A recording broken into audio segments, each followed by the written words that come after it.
Once upon a midnight dreary, while I pondered weak and weary over many a quaint and curious volume of forgotten lore, while I nodded, nearly napping, suddenly there came a tapping, as of someone gently rapping at my chamber door.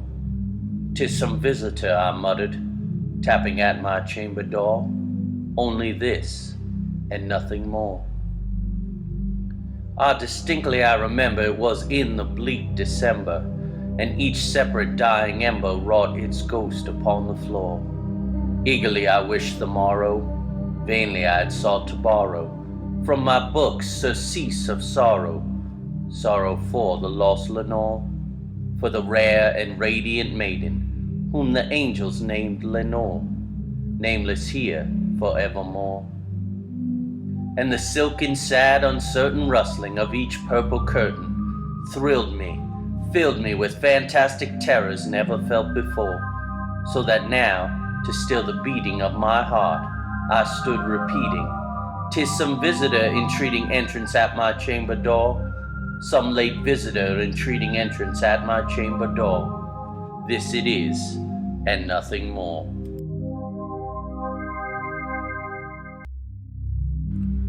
Presently my heart grew stronger, hesitating then no longer. "Sir," said I, "or madam, truly your forgiveness I implore. But the fact is I was napping, and so gently you came rapping, and so faintly you came tapping at my chamber door, that I scarce was sure I heard you. Here I opened wide the door, darkness there, and nothing more. Deep into that darkness peering long, I stood there wondering, fearing, doubting, dreaming dreams no mortal ever dared to dream before. But the silence was unbroken, and the darkness gave no token, and the only word there spoken was the whispered word, "Lenore." This I whispered, and an echo murmured back the word, "Lenore." Merely this, and nothing more.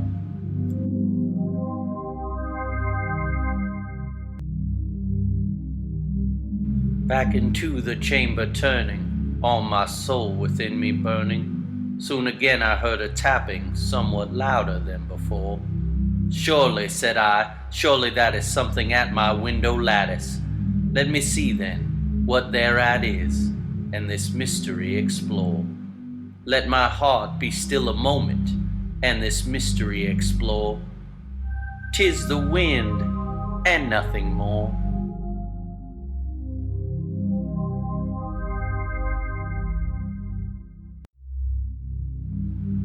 Open here I flung the shutter, when with many a flirt and flutter, in there stepped a stately raven of the saintly days of yore. Not the least obeisance made he, not an instant stopped or stayed he, but with mien of lord or lady, perched above my chamber door, perched upon a bust of Pallas, just above my chamber door, perched and sat, and nothing more.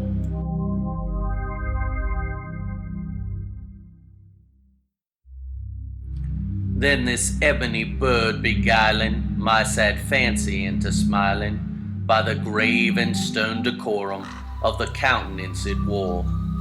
"Though thy crest be shorn and shaven, thou," I said, "art sure no craven, ghastly, grim, and ancient raven, wandering from the nightly shore.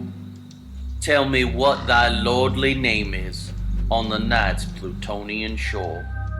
Quoth the raven, "Nevermore." Much I marveled this ungainly fowl to hear discourse so plainly, though its answer little meaning, little relevancy bore. For we cannot help agreeing that no living human being ever yet was blessed with seeing bird above his chamber door, bird of beast above the sculptured bust above his chamber door, with such name as Nevermore.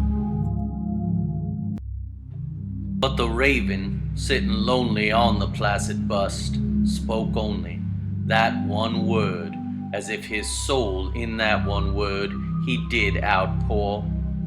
Nothing further than he uttered, not a feather then he fluttered, till I scarcely more than muttered, other friends have flown before. On the morrow will he leave me, as my hopes have flown before. Then the bird said, Nevermore.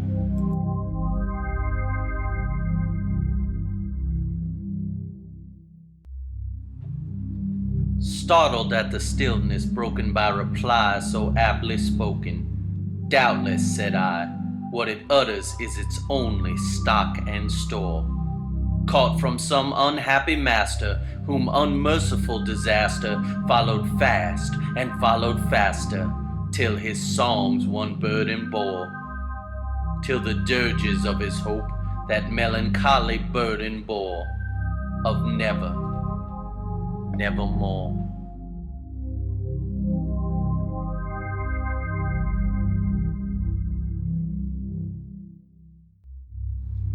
But the raven still beguiling all my sad soul into smiling, straight I wheeled a cushioned seat in front of bird and bust and door.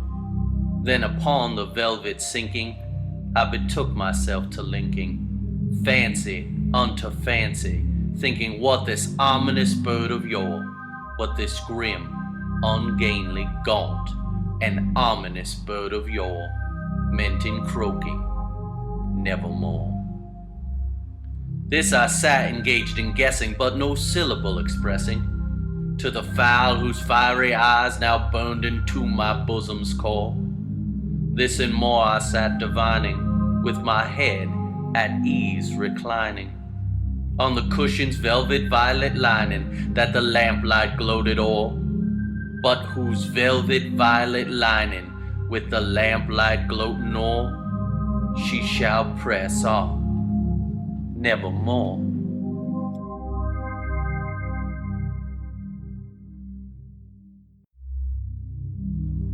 Then methought the air grew denser, perfume from an unseen censer, swung by angels whose faint footfalls tinkled on the tufted floor. Wretch, I cried, thy God has lent thee, by these angels he has sent thee, respite, respite and nepenthe from the memories of Lenore. Quaff, oh quaff this kind nepenthe, and forget this lost Lenore. Quoth the raven, nevermore. Prophet, said I, thing of evil, prophet still, if bird or devil, whether tempter sent or whether tempest tossed thee here ashore, desolate yet all undaunted, on this desert land enchanted, on this home by horror haunted, tell me truly, I implore, is there balm in Gilead? Tell me, I implore. Quoth the raven, nevermore.